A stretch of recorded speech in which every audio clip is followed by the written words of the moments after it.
wearing all black, Aloha! Here with JC and Jeff. Ain't no time for school today. hitting bombs. Hey, watch this punch cut my way. Replace your Marshalls with cart girls. They're better looking. They're serving drinks. Got to hit bombs off the tee. Phil talking about a guy taking a shit in the cut. Mahalo! That's what we did fireside with Phil. Fire the stick. Hit bomb and attack the pin. All right, let's jump into it. Ladies and gentlemen, thanks for joining us here on the Aloha Press Show. I feel like I want to do the natural intro, Jeff. I really do, but it's I thought you were going to. After this wild weekend, right, Jeff? Jeff preps me on wild and nasty. Wild and nasty weekend. Jeff preps me on this new intro we're gonna try, and he's explaining to me how wild and nasty it went, and I'm like, what? I was staying with my grandma. I wasn't able to watch any golf. Yeah, out in beautiful California, it's sunnier than hell.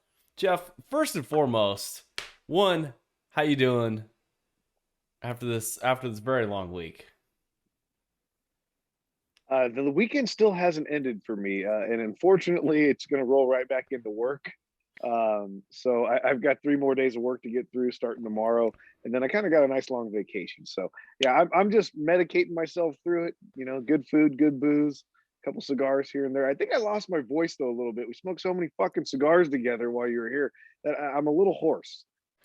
Jeff, at one point in time, dude, I was just being handed cigars. You want a cigar? You want a cigar? You want a cigar? I'm like, I felt like I smoked about 18 packs of cigarettes out in California. They're luckily we didn't start a forest fire because holy shit, the cigars were flowing, which was good. The alcohol was flowing.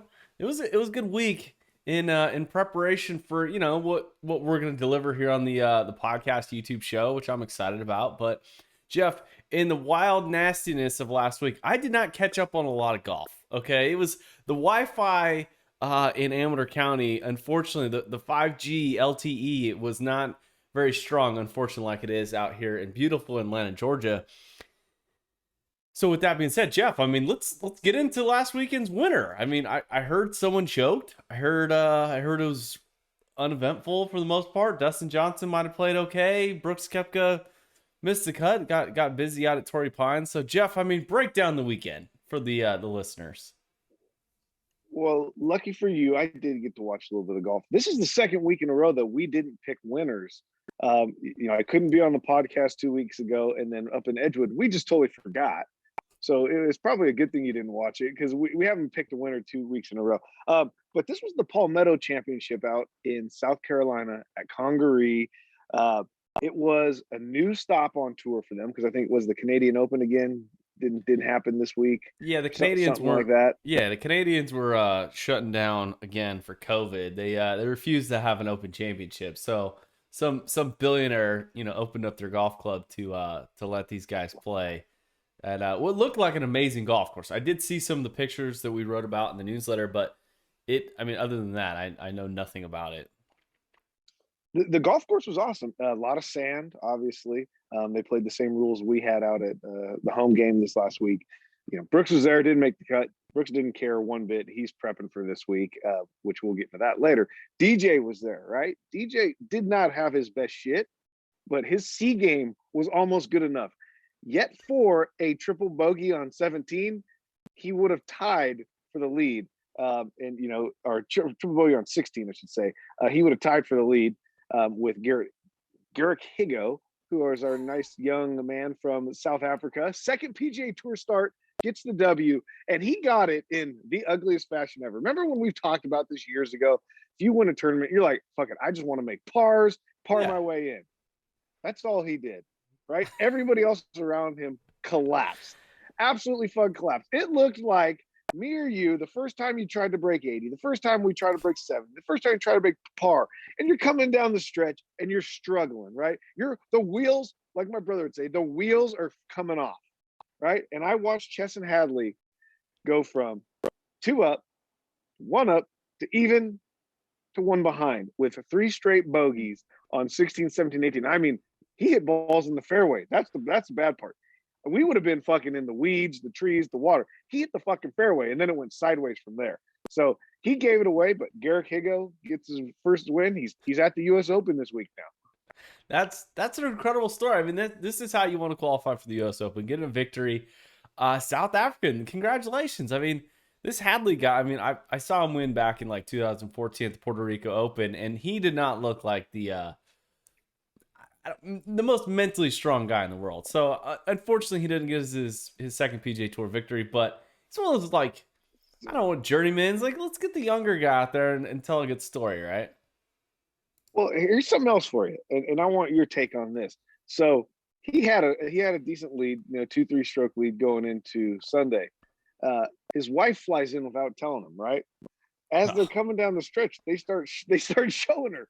He doesn't know she's there. She's hiding behind some palm trees, and she's watching this collapse happen. So I want to know for you, if you're the wife and you see it happening and he doesn't get up and down on 18 to force a playoff, do you just kind of get in the car and shuttle back to the airport and take off, or do you stay there and try to console him? I'm getting into the plane. I'm getting on the plane. Like, control alt delete. I was never there, and I'm not telling anyone. I would absolutely, find some dirt on Nick Faldo and try and blackmail him to get that coverage taken off the air, because you clearly ruined it for him. You don't show up to the event. You don't stay home. What are you doing? Okay, I got a 3-shot lead. And you just, you're probably going to win the tournament. You're not Phil Mickelson, okay? This isn't, fuck, we're here at the US Open, but I would absolutely lose my mind. If I saw her, I'd be like, get out of it, bye. See you later. Like, you just cost me a second PGA Tour victory. Like, you thought you were going to come celebrate with me and get another check. I might divorce her. I might just immediately, like, get a lawyer right now and get it over with. Because you just ruined the opportunity. Like, just no clue what this means. You're going to get at major championships. You're going to get into the FedEx Cup. You're going to be able to, I'm assuming, afford a few more NetJets hours. And you're going to be able to play in Torrey Pines. You could join me when I win in Torrey Pines next week, okay? Don't ever show up ever again. I might lose my mind on the 18th green as I see her. That's kind of my thought exactly. If you weren't planning on being there, don't come, right? Don't come and surprise me, because the momentum, as soon as they started showing her on TV, it just went sideways. The momentum, he didn't even know, but he could feel her. I guarantee it. He could feel he her. knew. I guarantee you he knew. And it was bad. So, yeah, I'm of the same opinion. Come see me at Torrey Pines. Come see me at the major championships. Come see me at the US Open.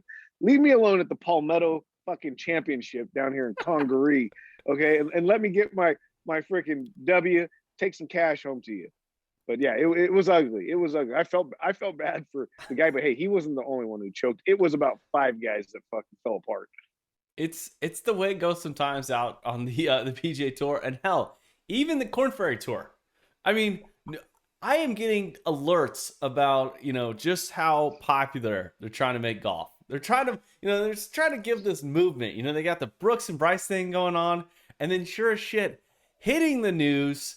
PGA Tour, not even the PGA Tour, the Korn Ferry Tour on a Monday qualifier is trying to get after it. And you've got two of what I look like softies, okay, duking it out on the Korn Ferry Tour. To give you guys some insight, and I'm going to read the Newton, Kansas City Police Department's tweet, which, how the hell do they have a Twitter account? Like, did they have to create one before they release this news? Like, how many followers we're working with? Anyways, the way they write it is actually pretty funny. Like, someone wrote it. Someone was typing this tweet out going, oh yeah, I'm going to get yelled at later about this one. Because they open up with, one suspect was arrested Monday morning after a fight at Sand Creek Station Golf Course. The victim and suspect were golfing together as part of a qualifying event for the PGA Korn Ferry Tour Wichita Open. Again, Wichita Open. God, a lot of viewers there, I'm assuming. But anyways, an argument began when the suspect and his father/caddy refused to help the victim look for an errant golf ball in the rough. The suspect then punched the victim in the face and tackled him to the ground. He held the victim down until he said "uncle," and then released him. Newton police arrested the suspect, Luke Smith, of Covington, Tennessee, and he was booked into the Harvey County Detention Center on one count of misdemeanor battery. The report will be forwarded to the Newton City Prosecutor's Office for review of charges. Jeff, first and foremost, the guy who wrote this tweet is fucking awesome. Like, he needs a raise. Like, held him down until, in quotes, said "uncle"? That was the line that you took out of the police report? Like fucking incredible reporting by the Newton, Kansas City Police Department. Well, here's the thing. When I read this, I was dying. First off, in California, you might not even get a ticket for that. I'm surprised they booked that fucker into jail. Yeah. I mean, for some misdemeanor battery. But the second off is, I read a little bit more into it of what actually started it. You know, they wouldn't help him look for the ball, but the dad / caddy also made a comment saying, well, maybe you should hit it in the fairway. And I think that kind of sparks some things. You know, they're chirping. And this all goes back to the Bryson and the Brooks. We talked about this a couple weeks ago. It's good for the game. Maybe don't get in a fist fight during a Monday qualifier, which I didn't even know they had fucking Monday qualifiers for a Corn Ferry event. Like, I figured it was just like the goddamn NCGA here, you know, everybody just fucking signs up and you get to go play for the qualifier. But yeah, no, hey, I love it. Golf is fucking relevant right now. Keep it up, boys. Do stupid shit. Keep us in the headlines. Well, hey, we had well, never mind. Another part of the story that cracks me up is they had a third. Apparently that this third was like helping the guy like find his golf ball, while these other two dinglings, okay, the Papa Bear and Baby Cub are finishing the hole out, and when they finished the hole out, they didn't even put the flag stick back in. I would have lost my mind. I just shanked one into the bushes. You're gonna have the decency to put the flag stick in or help me look for my golf ball? Like, oh. And the best part though, like, you know, these kids are just these country club assholes. He held him down after punching him and making him say uncle. Like, and then he let him go. So the guy said he actually said uncle to give up and then press charges. I mean, both of these two idiots are absolutely out of control. We need them in a ring together, okay? And it need to be hosted on Golf Channel. The worst thing is, and maybe it's out there, but I haven't seen it yet. Somebody's got to have video of this somewhere. I know there's not a lot of people at the Monday for the Corn Ferry Tour events, but if somebody can come up with some video, this shit will go viral. Like you said, two country club boys getting in a fist fight, then throwing fits. Oh, it's just fucking classic. It's great for the game. It's one of those, you know, kind of reminds you of your own little country club, you know, or, you know, I've heard and seen a few fights at you know, local scrambles that always kind of scuffle in the parking lot. They're usually not about golf. They're usually about, you know, banging someone else's mom, but it is what it is. But what else to kick off the preparation for the U.S. Open? I mean, as a fight in the Corn Ferry Tour that literally does not matter this week. I mean, first and foremost, Torrey Pines. We've got the U.S. Open, and it's pretty much a home game for Phil Mickelson. Jeff, your initial like thoughts and takeaways. Phil Mickelson's never won never won the U.S. Open. It's in his hometown, at a golf course he's played probably hundreds of times. This is his 30th time playing the U.S. Open. He's had 6 runner-ups. We all know the story, but he's the most recent defending major champion. Does he have any shot this week? It's funny because all the feel good from the PGA a few weeks ago is gone out of my system right now for some reason. Like, I sat here and, you know, I know we're going to make 3 different picks this week. Some for California kids. Phil didn't even come close to fucking crossing my mind to pick for this week. But it's great for the game. I hope he makes the cut. I hope he plays well. I fucking hope he wins. If there's anybody that I would want to win, it's Phil. I just don't see it. I think he was fucking a little bit of a streak of luck and some really good play that got him the PGA, but everybody loves Phil. It's one of those things. I mean, I listened to his press conference earlier, and all they wanted to talk about was this guy's last major. Like, still no one, like the media, like everyone I listened to, I even listened to Phil Mickelson. I don't think he believes it yet.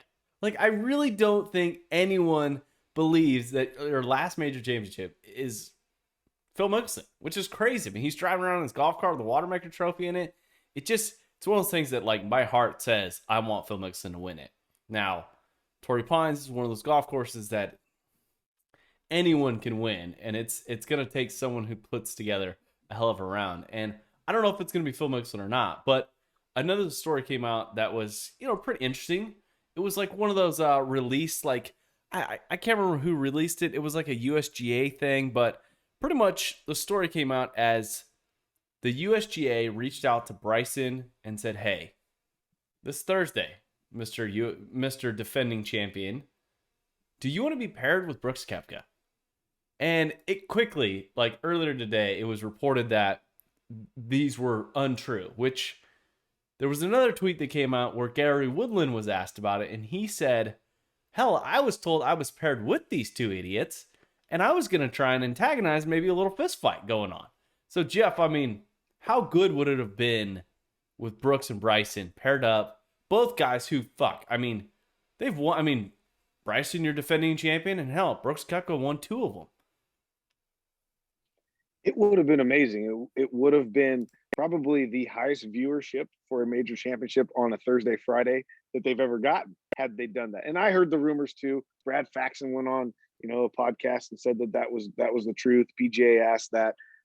Then I also heard that, and it makes sense. They usually put the past winners together. It would make sense to put, the 18, 19, and 20 winners together. So I get it. Brooks denied it today in his press conference. He was never asked if he wanted to play with Bryson. Bryson, I believe he did say no. I don't think he wants that distraction because they didn't put them together. They kept them away from each other as far as they could. Different flights, different times completely. So it's a bad move on the USGA though, because this is what the people want. You're promoting this social media bullshit. This is what they want. This is how, and someone asked, is this how we grow the game of golf? And do we grow it through viewerships, or do we grow the game through actual people playing golf? And Jeff, in my opinion, I think any attention at all, good or bad, is great attention. Every time that someone asshole reports, how we're horrible here on this YouTube channel, and we say offensive things, in regards specifically to Patrick Reed and Matthew Wolff, the attention's good for the most part. Jeff, I mean, you got to think, is it good for the game, or is it good for the future of golf, this feud? This feud is good for the game right now because it's bringing viewership. I mean, we talked about it in the past. When the PGA Tour is having more viewers than the NBA playoffs, something's right. This has never even come close to happening in the past. I can't tell you the last time I watched an NBA basketball game, and I used to watch them religiously. The PGA Tour is doing it for me. It's doing it for everybody else. But here's the other thing. But then you got guys like Brandel Chambly, who I just watched right before we came on here. And he takes the bullying route, and he takes the negative route. And then he ends up talking into the co-host with him into taking that route when the co-host already said he didn't think it was. He changing people's opinions. So it's different. It's like the USGA wants to promote social media and all this stuff. We think it's good. Other podcasts think it's good. But then you got a guy who's got the biggest stage at live from the US Open all week saying how negative it is. So it's always going to be the back and forth. Well, Brandel Chambly does not have a leg to stand on this. I mean, he's got claims out against him. I'm pretty sure lawsuits in regards to him bullying coworkers, specifically female coworkers. So it's not bullying.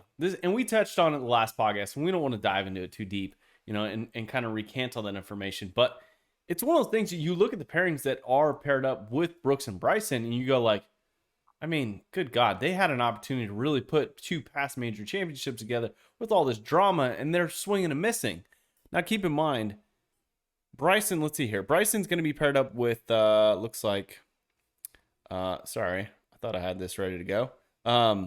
With, Hideki Matsuyama and then some other amateur champion, Tyler Straface.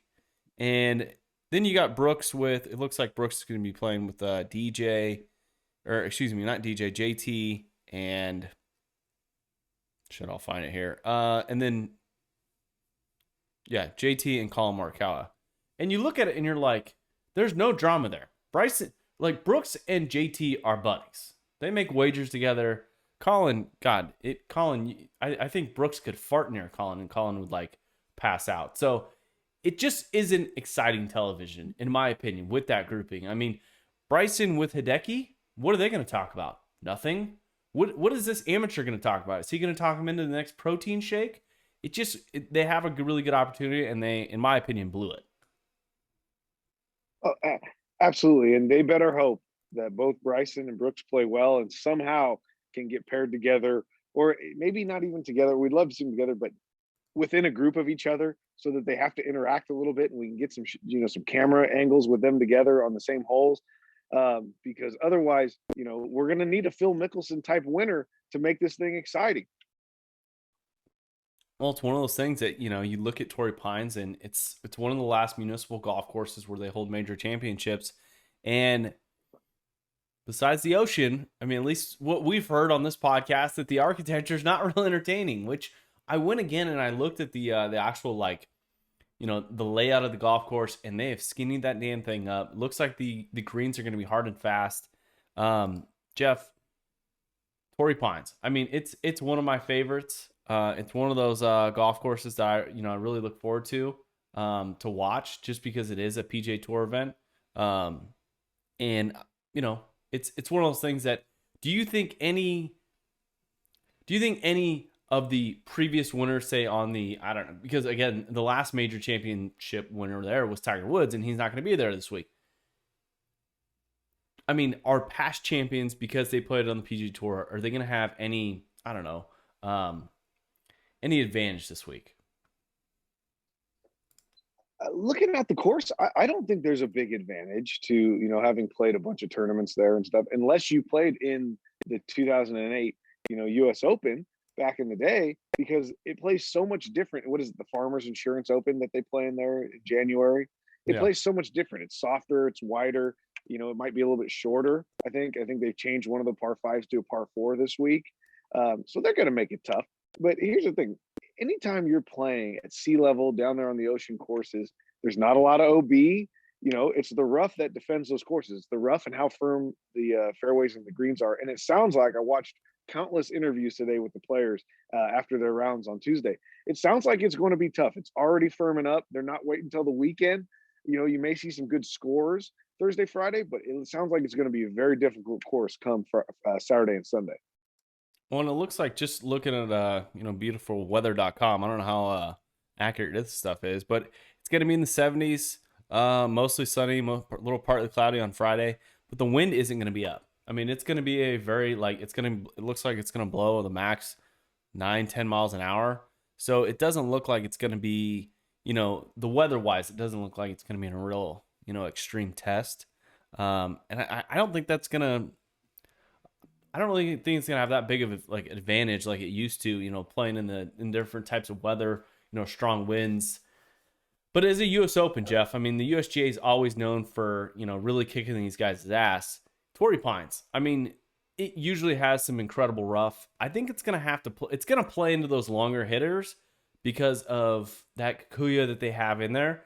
But do you think they're gonna take it to the max that they did last year at Winged Foot, when guys are losing golf balls legitimately 10 feet off the fairway? That may happen if they don't have many spectators in the area or spotters. Because I watched Ian Poulter throw some balls down today, and you can't legitimately can't see it unless you step on it or pull the grass bar. You can't see it. But on the other hand, sometimes they fluff up. They sit on top of that Kikuyu, and you get good lies. So a lot of luck's going to come into it. But it's definitely set up for the Bombers, because they showed a stat that you got guys that hit the fairway 74% of the time that struggle at these type of courses against guys that hit the fairway 50% of the time, because they're wedging it out and they can still keep it on the greens. And, trying to hit a 200-yard shot into the wind from the fairway, it's not easy all the time. So I think it's going to definitely benefit the longer hitters this week. I agree with you. And I think it's also going to help that they're actually going to have fans this week to help actually locate some of those golf balls.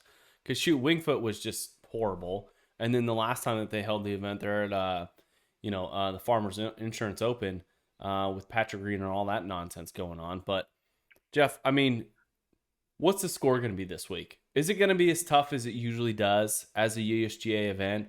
Are we going to see a plus number, or are we going to be looking at something more like 10, 11, 12 under to get this thing done this week? My guess is you're going to see something around 10, something right around low double digits. I think these guys are just too good. They're too good out of the rough now, from the shorter yardages, and they can hit their goddamn pitching wedges, 8 irons, 9 irons so far that, 180 out, that's what they're hitting.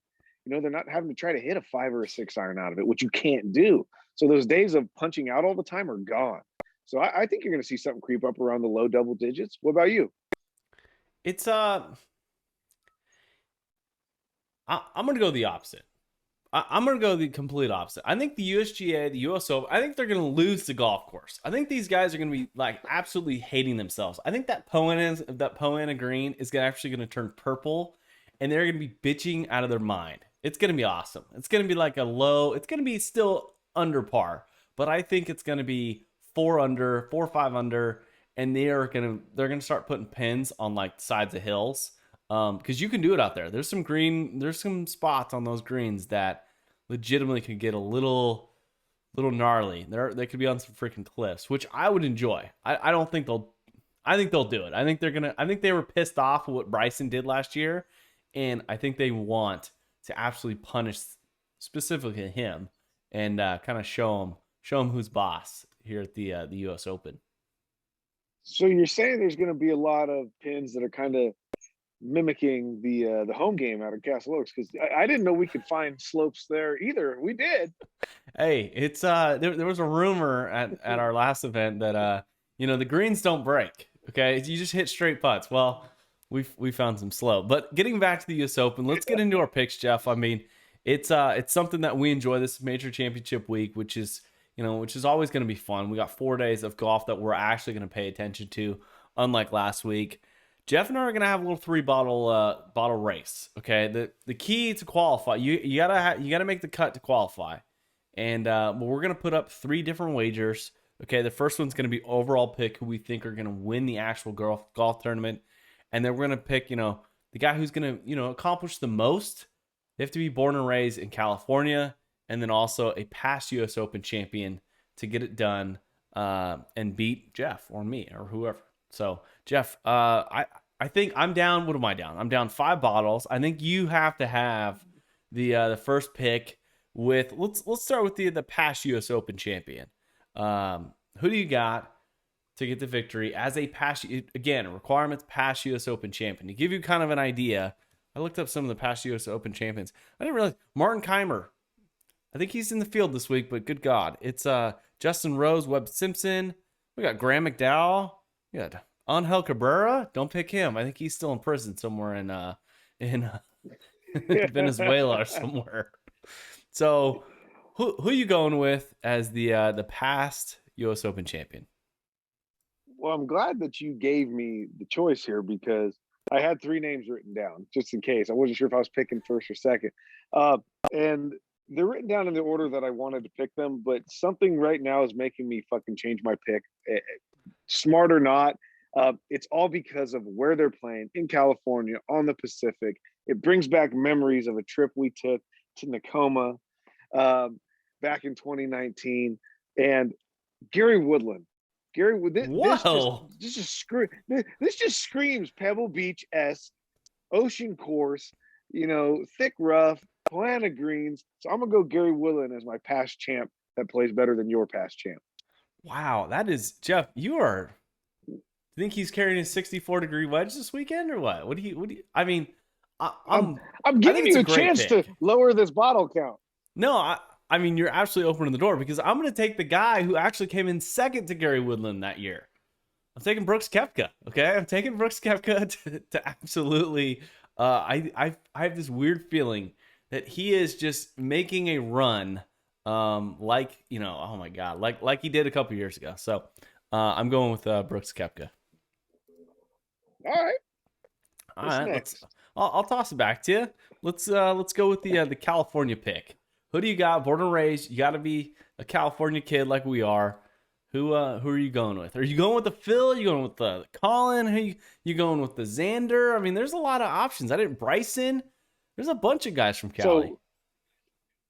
So, Bryson was my first pick, but right before, after I wrote this pick down, I watched his press conference, and this Brooks shit is in his head. He's trying to play the game that it doesn't bother him and that it's not a distraction and it's not a big deal. But I just see it being a factor this week, especially with fans there, and a bad break here or there. He loses a golf ball again that he hits, 3 feet off the fairway, or he leaves one up in a tree somewhere. So I'm gonna scratch that pick, and I'm gonna go with Colin Morikawa as my California kid this week. Oh, good for you. Good for you. God damn it. That's a great pick. You know why it's a great pick? It's because I picked him. It's Colin Workout. He's Right? 19-1. Great pick. I mean, a couple weeks ago with John Rahm's cluster, I mean, shit, he came in second. He seems like his iron plays back. He plays well on the West Coast. He won the PGA Championship up at Harding Park, so I get it. That's why I picked him. But it looks like I'm gonna have to I go will back to say the that- drawing board. I will say this about Colin before you pick. I watched his press conference too, and he talked about stepping off the plane, being back in California, and smelling that California air, and it all smells the same no matter where you're at. Colin, you haven't traveled out of Southern California very much, because if you come up to the fucking Central Valley and you smell the air in Fresno, Tulare, Modesto, Turlock, it does not smell that good. So I'm just gonna tell you, ask Bryson what it smells like in Fresno when you wake up in the morning. It's not full of ocean breezes, okay? It's got a No. hint of I don't know what kind of gases come out of cows and bulls' asses, but it's stinky, okay? It's Yeah. absolutely treacherous. So good for you. I'm gonna have to go back to the drawing board. Let's just pull one out of my ass, I guess. This is gonna go off memory. I'm gonna go with I don't even know what the odds are. Hey, the good thing is most of the California kids are really fucking good golfers or major champions in the past. So it's not like we're picking fucking duds. No, this is not hard to pick. And I'm gonna go with the fan favorite. Fan favorite, hometown boy. I'm going Phil Mickelson. Was he born there? Was he born and raised there? I think it was, right? Down the street, played there a bunch. Hell, why not? Let's go with the old lefty at 55-1. I mean, back-to-back champion to beat your guy, Colin Morikawa. So I guess we're gonna toss it back over to you, and we're gonna see. Hey, who do you got? Hey, Go Phil's ahead. got his 51st birthday this week and Father's Day. So it would set up for like the all-time story. If he wins this, he should never play another golf event in his life. So He this should would, just freaking call it quits. this would complete the career Grand Slam, right? This is the best, Yeah. right? Would this kill? I read an article and it said like this might kill his aura about Phil Mickelson. Like he's kind of the guy you want to root for all the time. Like it would be better for his his memory if he never wins the US Open, because we'll remember all the six that he came in second. Because I could name more Phil Mickelson second places than I can name winners who beat Phil Mickelson, which is pretty incredible. I'm just saying, if Phil somehow pulls it off this week, he's done. He never needs to fucking play golf again. He can go screw around. If he wants to come back for the majors, he can do it. But this will be the icing on the cake. I agree with you. It would be absolutely incredible. So we're giving you guys the most credible, knowledgeable information. When you want to go to Vegas, Atlantic City, wherever you want to go, let me know. I'll strap on some coin to put down. Jeff, who do you got winning the entire? Who do you got winning? I mean, this is the guy who's gonna play well, who's gonna just go out there and get it done. I mean, from all the analysis, all the information you've obtained, listening to dipshit Brandel, who do you got winning this week out at Torrey Pines at the U.S. Open? Well, the good thing for you is I'm not taking your pick to win because you already picked this guy earlier. So that's at least you can not have to look up something real quick here on the fly. But I'm going with Brooks. I think last week was a warm up. I think his knee's better. I think he's fucking got that kill mode. Tiger's not there. Phil's not going to be a factor. Obviously, he can't play with Phil in the final group. If that happens, he's got no chance. But I'm going with Brooksies. I think he's going to get it done. He's going to win his third U.S. Open in 4 years. He almost won, or in 5 years, 4 in a row. 5 in a row, almost. I mean, he was close there at Pebble Beach, so he didn't play last year. So I'm just saying, like, this is his tournament. He steps up in the big time. It's fucking Brooksy all day. So I mean, again, great pick, 18-1. I mean, shit, he's tied with my guy. It's the only reason why I didn't pick Brooks to win it all, like to win overall, was just his bad memories a couple months ago when he was at Torrey Pines. When he cashed it in and decided to broke all his irons after the round of golf, which then he locked himself in a room for a week or something crazy. Like he's back in form. He's absolutely a killer, and I think this Bryson Brooks thing is absolutely fueling him. So the guy who I think is a little fueled up, that might have a little more in the tank, and it's going to be one of those special weekends. Okay, Father's Day you mentioned. I mean, Rory McIlroy. Okay, new dad. He's gonna get back in the major and championship circle. Played well a couple months ago here. He won recently. I think his driver is absolutely going to be on fire. I think he's going to have driver wedges everywhere, and I think he's going to win by. I think he's going to win by an incredible amount. I mean, I don't have any knowledge or insight into this, but I know he's going to be he's newly motivated, and I think fans at a major championship, I think he saw a little bit of the energy in South Carolina, and I think he's going to get it done on the West Coast at Torrey, where he's played well before.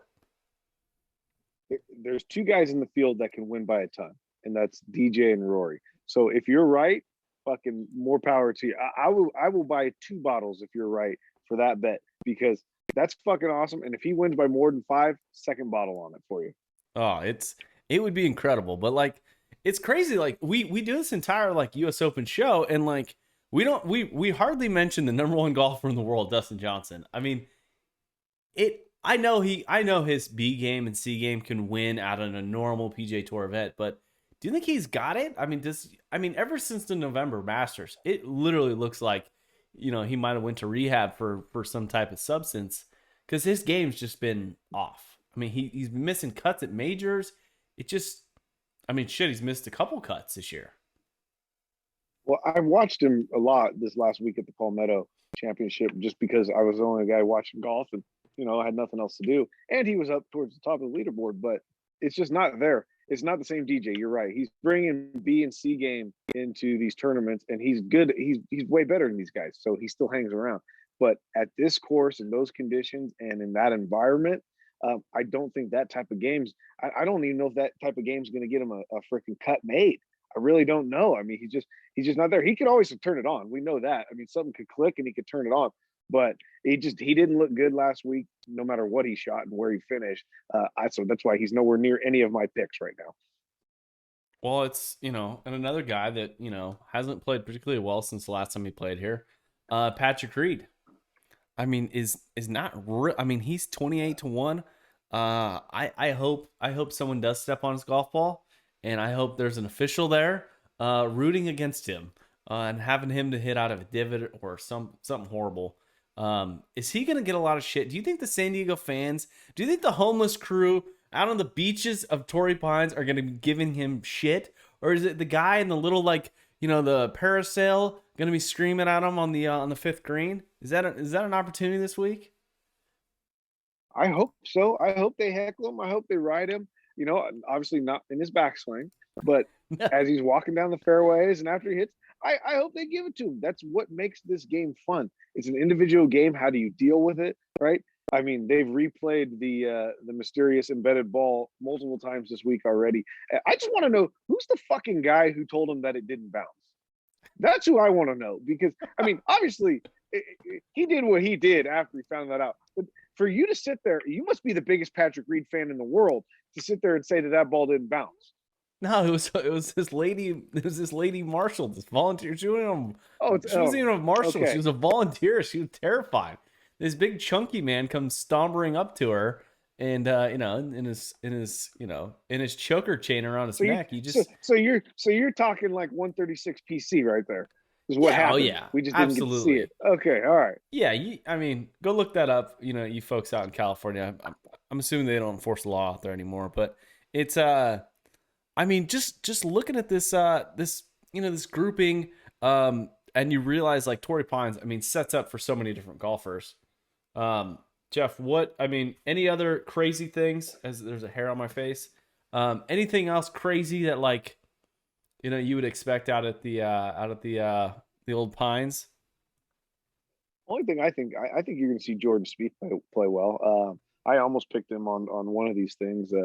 I just think his game's solid right now. He was talking about being able to hit shots he couldn't hit 6-8 months ago, and he knows how to win majors. I mean, the guy's won 3 already. He's still young, so I wouldn't be surprised to see him play well. I agree with you. It's a Jordan Spieth-esque type course, right? You just go out there and just spray it. I mean, Torrey Pines is the thing that went against these guys a couple months ago at the Farmers was they didn't have the fans to trample down the rough.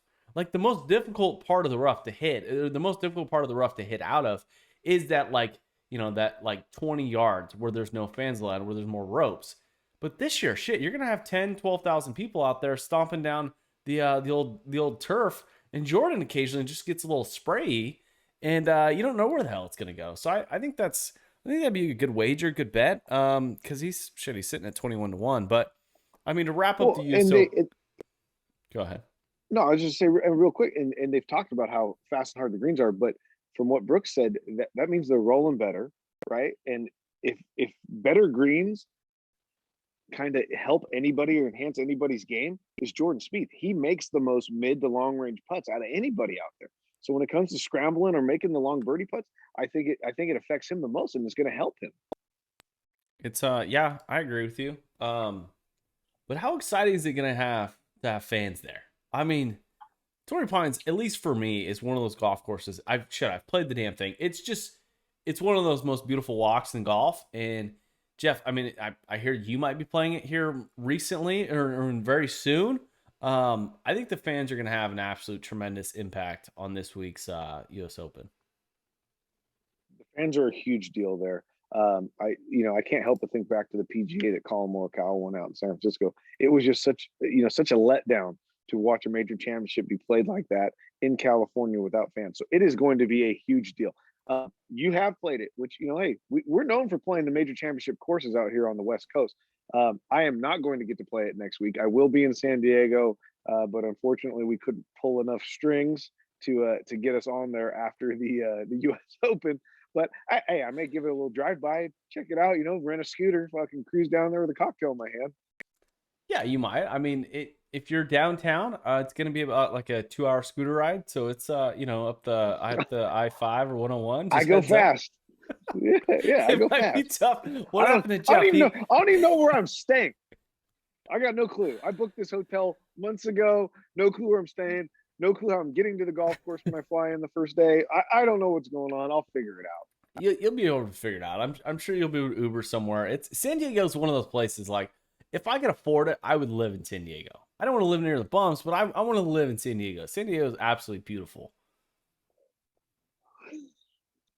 Well, hey, you and John Rahm think the same way because he fucking proposed to his wife there. He loves that fucking place. Like San Diego is their favorite place in the world, which that kind of shocked me to hear that. Well, John Rahm, I mean, he's the most favorite guy to win this week at, I can't remember what 8-1 or whatever it is, but John Rahm goes out there and is explaining to people that he was actually he was vaccinated and he's been quarantined. He apparently watches shitty late night television, which is funny. I mean, John Rahm. Get to see the golf course earlier today. We didn't pick him. I mean, he's won there before at the PGA Tour event, but I don't think he has any shot. I don't think his game's set up well at all, even though he played well a couple weeks ago. Well, the reason I didn't pick him is because, he said he had to practice indoors. He had to practice off the mats. And we know how the mats get you prepared. They fucking don't get you prepared very well. Which, like the rest of the world, if they were quarantined, practicing on mats meant like a hotel room, okay? Where you could only chip a little bit. The Motel 6 carpet is probably not rolling to the speeds of Torrey Pines. I'm sure he was. How is he not hitting out of his garage or somewhere into an actual driving range? They couldn't quarantine a fucking actual golf course for him. I'd have rented out Castle Oaks for the day. Just gone to the range, playing a few holes. Well, you'd like to think he's a Sun Devil, right? They got the most state-of-the-art practice facility in the world out there for those kids. Golf season's over with, or they're playing the national championships right now. Fucking fly him out there. He flew on a private medical jet anyway. Fly him out there. Let him hit some balls off some goddamn grass. Yeah, he tried to say it was an ambulance jet. That's when you have too much money. If you're flying an ambulance jets, to get to San Diego, safety first. Which they're still locked down. It just cracks me up. So you guys, hope everyone enjoy the U.S. Open. I look forward to recapping and talking about all the nonsense that's going to happen this week. I have a weird feeling this US Open is just gonna get something's gonna go weird. Something's gonna happen. Something strange, weird, odd. There's gonna be a lot of controversy. I can only imagine and wish Brooks and Bryce are teamed up on Saturday. I want Brooks to win, but I like just a grudge match. Maybe if they're like at the back of the pack. So do I. So that'd be nice. That'd be awesome. But all right, let's wrap it at that. Jeff, moving on. I mean, we've got what else is on the agenda? You've got the old notepad there. We got home game, Edgewood, and the Classic. Oh, let's dive into the home game. Why not? Right? It's the home game. So if you guys aren't aware, the Aloha Press, we've hosted shit. This was our third golf tournament, which is so we've got the home game, which these hats were supposed to have patches on them, but that's all right. We overcame that. We went to Mexico, Cancun. No one died and or got COVID. Someone broke their leg, which was crazy. Great event.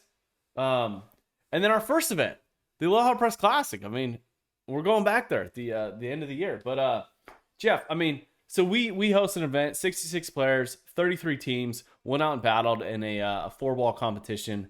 And Jeff, first and foremost, it was a freaking ginormous Wet Wild week. I can promise you that. It was absolutely like I haven't seen Jeff in a long time since like a month ago, and we had a few cocktails in Cancun. Jeff, you guys do it way different out in California. You guys just quarantine yourselves to the bottle. I mean, we had several cocktails, several nights in a row. I was not prepared for the events. Well, I here's the thing. Someday, hopefully, we have enough money and we're running this show the right way to where we don't have to be there the day before, the day of, and the day after to set these fucking things up, because that's a nightmare. It takes a lot out of us, especially when you're hungover. I mean, I remember I'm sitting up here on my deck right now, as you can see, Thursday night, ladies and gentlemen. I had JC sitting next to me. We're smoking cigars. We had some other friends up here, Ben, Kate, Rachel. We're having a good time. And he didn't want to leave. It was like 1 a.m. And I'm like, you need to leave. You're my fucking partner tomorrow. I'm not playing against you. Like, for once in our lives, we're not playing against each other. We're fucking partners. You need to get off my deck and go home. It's the way it went. It's these local events, a lot of people. It's there's a lot of things to do, Jeff. But I mean, I had a blast. It was one of those events that absolutely just rocked our world. I want to congratulate, if I can find the leaderboard. While I looked for the leaderboard, what were some of the favorite things that you saw this last Friday at the home game? What were some of those things that you enjoyed the most? First and foremost, just the ability to host a golf tournament again. I mean, we've been playing in golf tournaments our entire lives. A lot of times there's scrambles, and it just brings people together. You have fun. To have the driving range full of people eating, drinking, listening to music, signing that poster you got behind you.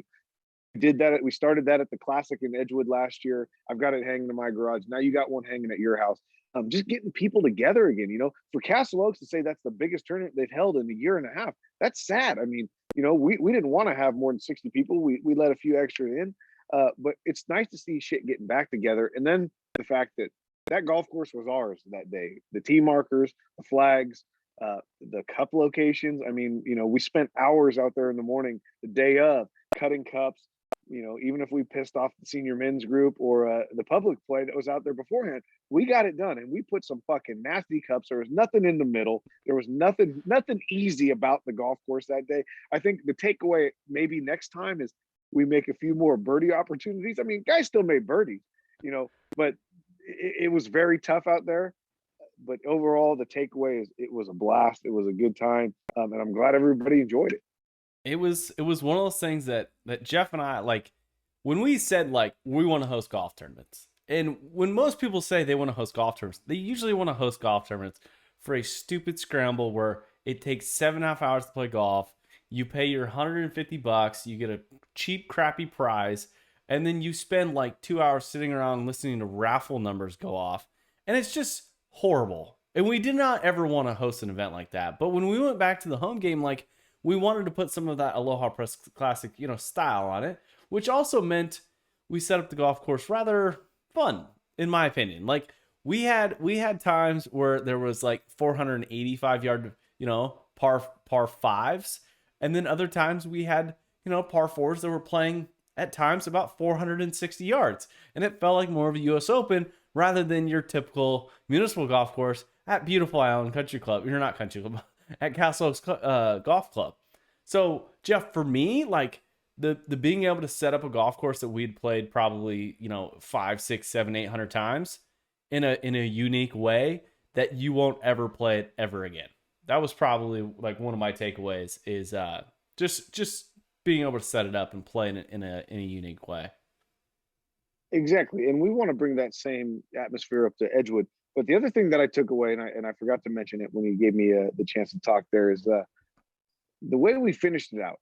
When people usually finish scrambles, if they didn't play well, they leave. They don't stay to eat. They don't stay for the prize or whatever. People stayed. We had a chip off or 100-yard wedge off for third place because we had 4 teams tied. That kind of got everybody, congregated in the same area. Next thing you know, there was just money being thrown around, 20 after 20 on the ground for these wedge competitions. I thought maybe it would die down after that. I had to run out, pick up the flags and the markers. I come back. It's dark now, right? An hour and a half later. There's still people there drinking and partying and having fun. I've never seen Castle Oaks bar stay open that late in my life. But that's just what we've been missing. And that's the fun that we had out there. Well, and it's crazy that we could host a 2-man team event that people enjoyed playing in. It was rather, I will be very honest, there was about 62 of the players who could not understand the concept. They were not very competitive in the sense that the team setup and or the live scoreboard. I don't know what kind of technology they're working out with out in Ione, California. I'm not faulting them. I'm just saying when I said you're going to have to input your score on a live leaderboard, they said, where's the paper? And I'm like, what paper? Where's the scorecard? I go, there. It's on your phone. They're like, who does it on their phone? And then all of a sudden, 3, 4, 6, 7, 8 holes in, I'm getting text messages like, dude, the live leaderboard is legit. Like, we're actually leading this goddamn thing, which was one of my favorite, ads. And, if you're listening to this and you haven't played in one of our events, and one, you're absolutely crazy because we do things legitimately that they only do on the PGA Tour. And so with that being said, let's get to the winners because Jeff hit on a really good point that I want to touch on. The winning score was 10 under, which was pretty impressive. W. Jones and E. Van Leeuwen both shot 10 under, which is impressive. And then we had G. Redmond and J. Fu going at 9 under. And then we had, again, Jeff talked about it. We had 4 teams at 8 under par, and who went to playoff. It was D. Batterup, S. Armstrong, J. Martin, B. Middleton, W. Swift, L. Inazo, Winley, and they went out. This is the fun part for me because we on the fly we're like, what's the playoff? That pole out there, we're gonna hit to it. They're gonna have to chip to it. We're like, perfect. And sure enough, they had to pick a guy. They had to put a guy on a pedestal. The closest wedge guy, and we tossed up a tee and picked. Who went first, and sure as shit, it went in third place was let's see here. It was I can't remember. It was D. Batterup and S. Armstrong taking away the third place finish, which was absolutely one of my favorite things that I've seen out there at Castle Oaks. Hey, and he hit a great shot to win it. We had some not so good shots. We had some into the trees, some down the cart path.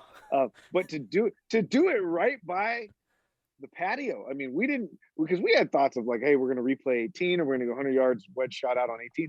That wouldn't have been the same field because we wouldn't have took everybody with us. Right there, we just kind of create the little amphitheater around these guys and let them go. And I think they enjoyed it.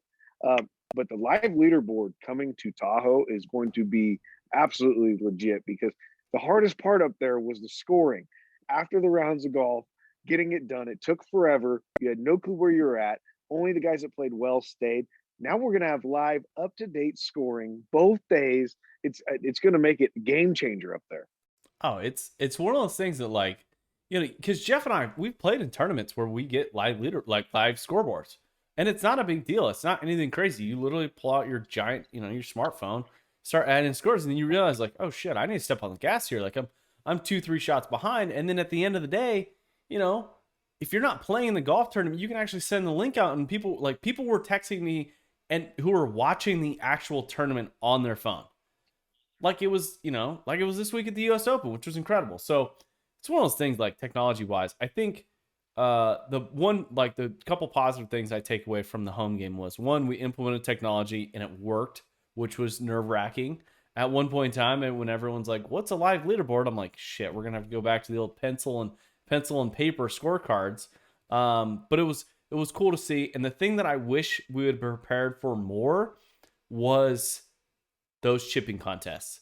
We should have gotten a flop shot board out there. We should have gotten, some type of TrackMan to do maybe a long drive contest. It's so those are the certain things that I want to implement next year and possibly at the Classic. Well, hey, we're always learning something. We're always, mixing and matching, taking things that work, getting rid of things that don't. So yeah, it's only going to get better. In the Classic this year, I'm pretty sure that if we have a tie, we're going to have a better way to finish it, guaranteed. Oh, and look out! Like Saturday, you might be out of it. Sunday, but you're going to be in it for the some of the games that we're going to be playing out on the driving range, which is, Jeff, I got this crazy idea, and we'll talk about it later. But I feel like you, me, okay, big giant billboard, okay, maybe one of those cardboard cutouts, and you got to hit flop shots over us or something. I don't know, put your balls close to JC and Jeff, from 120 yards out. I like it. Make I it like win. it. But yeah. So wrapping up the home game, Jeff. I mean, it was a complete success. I think the golf course manipulating in a way that people had never played in, I think was unique. And one of my favorites was just the player gifts. We were able to give a huge player gift, which seemed like everyone was really excited about, and also the first place prize. I mean, most of the time people show up and they're like, "Oh, we're gonna have this sweet trophy that's gonna live in a closet somewhere." They got cold hard cash, which is we might have to change at some point in time as we grow these tournaments. Well, hey, yeah. Anytime you're saying $500 cash, $300 cash, $100 cash for first, second, and third, and then you're giving away 250 on long drives. I mean, it makes the entire day important, and you saw it in the guys. I mean, the guy in our group won the long drive and he hit an absolute fucking bomb. People still don't believe it. And I might not have believed it had I not been in this group, but I watched that ball fucking fly and I hit a bomb and I was 15 yards behind him. So, the only thing I will say is I've had some people come up to me and ask me, well, fuck, he was 8-iron out on a par 5. What did he make? I said, well, I don't think he finished the hole. And they said, well, I think we might have to have a little validation, like closest to the pin. You got to make a par for closest to the pin prize. You might have to make a par for fucking long drive too next year. That's a great. I like that idea because it was driver pull 8-iron into OB, and then I think it was skull shank across the green. And at one point in time, I think he just picked up his golf ball because his partner made it 6. So it is what it is. We learn from those things. But overall, it was really successful. We were able to make it back home. And but the thing that we were able to do when we went out there was Jeff and I was able to go up to Edgewood Tahoe and really put our stamp on Edgewood again. In our last podcast, we let you guys know where we were, what we were doing. And also the trouble that we had already gotten into about 3 minutes when we were on property, when apparently Tom Cruise was pissed. We were flying a drone around. But Jeff and I were able to take some video with the help of one of our employees. And it was remarkable. Jeff, walking the golf course, seeing it for the first time this year. They've made a few changes. Your anticipation for the Classic. This place looks like it's absolutely set up, ready to go for our championship. Shit, they've only been open for a month or two and it already looks prime. And that's the first time we've been up there since last October.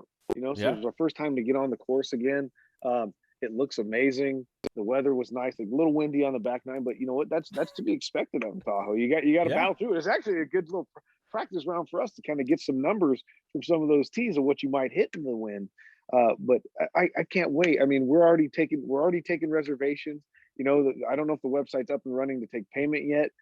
Venmo us, get your times in because 60 spots is all we got. We probably already got rid of 30 of them. We want to give everybody a chance that played last year to come up. It's gonna be bigger, better. We've already been in talks with Lucky Beaver for Friday night, cocktail party Saturday night. It's gonna be stupid, off the hook. What did I say to start this show? Fucking like wild and nasty. Or something. It's gonna be wild. It's gonna be wild and nasty up in Tahoe. That's for sure. It's gonna be crazy. And when we went up there and we got a glimpse of it and just like the atmosphere, and we had already made apparently some names for ourselves in the bar. Apparently the bar restaurant staff were I don't want to say prepared for us yet, but they recognized some of our names and some of our gear, which I don't know if it's a good thing.